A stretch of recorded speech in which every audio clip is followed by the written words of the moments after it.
Hello மக்களே, வணக்கம். இது எங்கள் ஊரில் நடக்கிற மாரியம்மன் கோவில் திருவிழாவோட வீடியோங்க. மதியம் வந்து பார்த்திங்கன்னா எல்லார் வீட்லேயும் இருந்து கூழ் எடுத்துகிட்டு கோவிலுக்கு போகிறது தான் இப்போ நீங்கள் பார்க்குறீங்க. எல்லோரும் கூழ் எடுத்துகிட்டு போய் கோவிலில் ஊற்றிட்டு வருவாங்க.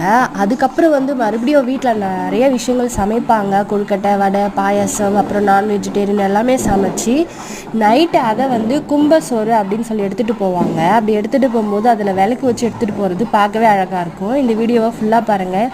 கிராமத்தில் நடக்கிற இந்த மாதிரியான விஷயங்களை பார்க்கணுன்னா எங்கள் சேனலை சப்ஸ்கிரைப் பண்ணுங்கள். தேங்க்யூ.